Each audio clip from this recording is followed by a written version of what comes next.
رمضان میں بعض خواتین کو حیض شروع ہو جاتا ہے، پیریڈز ڈے شروع ہو جاتے ہیں، اور وہ یہ سمجھتی ہیں کہ اب تو ہم نہ نماز پڑھ سکتی ہیں نہ روزہ رکھ سکتی ہیں، اب ہم کوئی عبادت کر ہی نہیں سکتی، قرآن کی تلاوت ہمارے لیے منع ہوگی، قرآن کی تلاوت نہیں کر سکتی، ہم کوئی بھی عبادت کا کام نہیں کر سکتی۔ حالانکہ ایسا بالکل نہیں ہے۔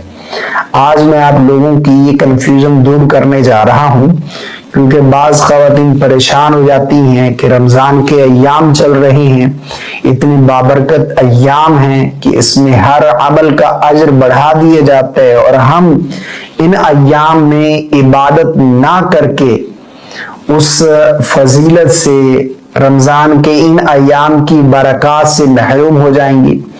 حالانکہ ایسا بالکل نہیں ہے۔ دیکھیں، سب سے پہلی چیز، بعض خواتین یہ سمجھتی ہیں، بلکہ مجھے ایک بہن نے بتایا کہ بلکہ وہ پوچھ رہی تھی مجھ سے ایک مسئلہ کہ رمضان کے ایام میں پیریڈز کو روکنے والی جو میڈیسن ہوتی ہیں وہ ہم استعمال کر سکتے ہیں۔ تو میں نے ان سے کہا کہ آپ کیوں، ضروری تو نہیں ہے، لا یکلف اللہ نفسا الا وسعها، اللہ نے ارشاد فرمایا کہ اللہ کسی بھی جان کو اس کی طاقت سے زیادہ جو ہے مکلف نہیں کرتا، تو اللہ کا حکم ہے، یہ اللہ کی طرف سے، تو آپ کیوں اپنے اوپر یہ کرتی ہیں؟ اس کے میڈیکل بہت زیادہ سائیڈ ایفیکٹ ہیں، اور آپ یہ کیوں کرا؟ انہوں نے مجھے بتایا کہ میں اس لیے کر رہی ہوں کیونکہ آپ نے خود ہی تو بتایا کہ رمضان کے دنوں میں جو روزہ رکھے اور غیر رمضان میں ساری زندگی روزہ رکھتے رہیں، ایک روزے کے اجر کو نہیں پہنچ سکتے رمضان کے، تو رمضان کے یہ روزے اتنے زیادہ اجر و فضیلت والے ہیں، تو میں اس لیے یہ کرنا چاہ رہی ہوں۔ تو میں نے انہیں بتایا کہ ایسا نہ کریں آپ، بلکہ انما الاعمال بالنیات، اعمال کا دار و مدار نیت پر ہے۔ آپ کے دل کے اندر یہ جو چاہت ہے نا، یہ تڑپ ہے، یہ بھی اللہ کو بہت زیادہ پسند ہے، اور جو آپ نہیں کر رہی، جس چیز سے آپ رک رہی ہیں، یعنی آپ کو کسی کام سے منع کر دیا، کس نے منع کیا؟ اللہ اور اس کے رسول نے، اور آپ رک گئے، جی چاہ رہا ہے، تڑپ ہے دل کے اندر، لیکن آپ رکے ہوئے ہیں، یہ بھی تو اللہ کا حکم مان رہے ہیں نا، اس پر بھی آپ کو اجر ملے گا، تو آپ ایسا نہ کریں۔ تو بعض خواتین یہ سمجھتی ہیں کہ ہم بالکل ہی ناپاک ہو گئی، اب تو ہم کچھ کر ہی نہیں سکتی، ہم کوئی عبادت کا کام ہی نہیں کر سکتی۔ تو میں آپ لوگوں کو یہ بتانا چاہتا ہوں کہ ایسا بالکل نہیں ہے۔ ناپاکی کے ایام میں صرف چند کام عورت کے لیے منع ہیں، باقی اس کے علاوہ تمام کام عورت ناپاکی کے ایام میں کر سکتی ہے، اور یہ عبادات کر کے وہ رمضان کی جو برکات ہیں، رمضان کی رحمتیں سمیٹ سکتی ہے، اور اپنے نامہ اعمال میں لاکھوں نیکیاں جو ہیں وہ لکھوا سکتی ہے۔ وہ کون سے عبادت کے کام ہیں؟ سب سے پہلی چیز کہ ناپاکی کے ایام میں جو چیزیں شریعت نے منع کی ہیں وہ کون کون سی ہیں، یہ سمجھنا بہت ضروری ہے۔ یہ چند چیزیں، 8 چیزیں ہیں جو شریعت نے منع کی ہیں، یعنی ناپاکی کے ایام میں یہ 8 کام عورت نہیں کر سکتی۔ اس کے علاوہ ہر کام عورت کر سکتی ہے ناپاکی کے ایام میں۔ وہ کون سے 8 کام منع ہیں؟ نمبر 1 پر نماز نہیں پڑھ سکتی۔ ناپاکی کے ایام میں نماز پڑھنا عورت کے لیے یہ جائز نہیں ہے، اور نہ ہی ان نمازوں کی قضا جو ہے وہ اس کے اوپر لازم ہے۔ جو ناپاکی کے ایام میں اس کی نمازیں رہ چکی، ان کی قضا اس کے اوپر لازم نہیں ہے۔ اور اسی طرح نمبر 2 پر روزہ رکھنا عورت کے لیے جائز نہیں ہے، روزہ رکھنا منع ہے۔ اچھا، یہاں پر ایک چیز اور سمجھیے گا کہ روزہ ناپاکی کے ایام میں رکھنا منع ہے۔ اب ایسا نہیں کہ یہ روزے بھی معاف ہو جائیں گے، نمازیں تو معاف ہیں، نمازوں کی قضا نہیں ہے، لیکن روزے جو ہے نا، یہ آپ رمضان کے بعد ان روزوں کی قضا کریں گی۔ یہ جو 4 6 8 جتنے بھی روزے ہوں گے، ان کی آپ رمضان کے بعد قضا کریں گی۔ بہت ساری خواتین جو ہے وہ روزے رکھتی ہی نہیں ہیں، وہ یہ سمجھتی ہے کہ روزے بھی معاف ہیں، نمازیں معاف ہیں تو روزے بھی معاف ہیں، تو روزے معاف نہیں ہیں، روزوں کی قضا آپ کے اوپر لازم ہے۔ نمبر 3 پر قرآن مجید کی تلاوت نہیں کر سکتی، چاہے وہ دیکھ کر ہو، بن دیکھے ہو۔ اسی طرح قرآن مجید کو چھو نہیں سکتی، ٹچ نہیں کر سکتی، اور قرآن مجید کی چاہے ایک آیت ہی کسی پیپر کے اوپر لکھی ہے، اس کو بھی ٹچ کرنا جو ہے وہ عورت کے لیے ناپاکی کے ایام میں جائز نہیں ہے۔ نمبر 4 پر جو ہے وہ قرآن مجید کو زبانی پڑھنا یہ بھی جائز نہیں ہے۔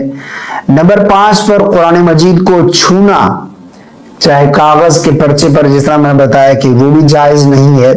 نمبر 6 پر مسجد میں داخل ہونا عورت کے لیے ناپاکی کے ایام میں جائز نہیں ہے۔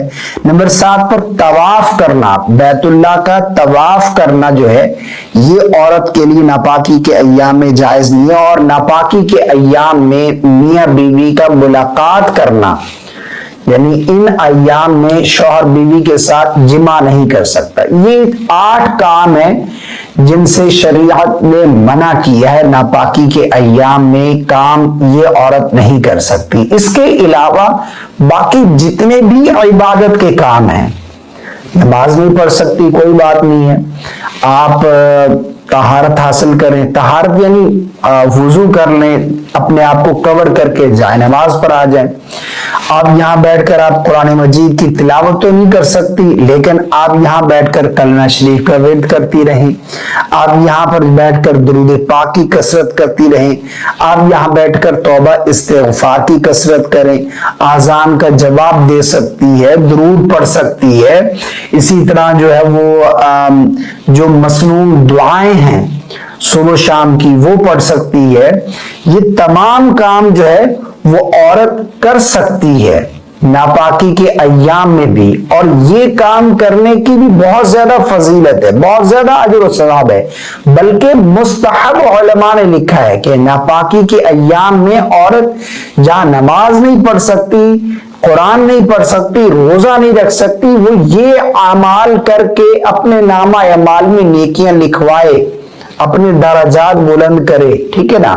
تو یہ جو ہے عمل جو ہے وہ کر سکتی ہے، یعنی نماز پڑھنا منع ہے، قرآن پڑھنا منع ہے، روزہ رکھنا منع ہے، مسجد میں داخل ہونا منع ہے، طواف کرنا منع ہے۔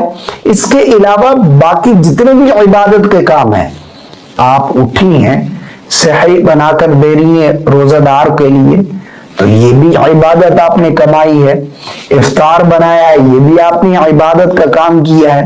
اسی طرح افطاری کے وقت بیٹھ کر آپ نے دعائیں کی ہیں، دعا کرنا بھی تو عبادت ہے، یہ بھی عبادت میں شمار ہو رہا ہے۔ آپ استغفار کر رہے ہیں، آپ نے درود پاک کی کثرت کی سارا دن، کلمہ شریف پڑھا، سبحان اللہ، الحمدللہ، اللہ اکبر، لا الہ الا اللہ، یہ تمام عبادت کے ہی کام ہے نا۔ تو آپ یہ تمام کام کر کے رمضان کی برکات سمیٹ سکتی ہیں۔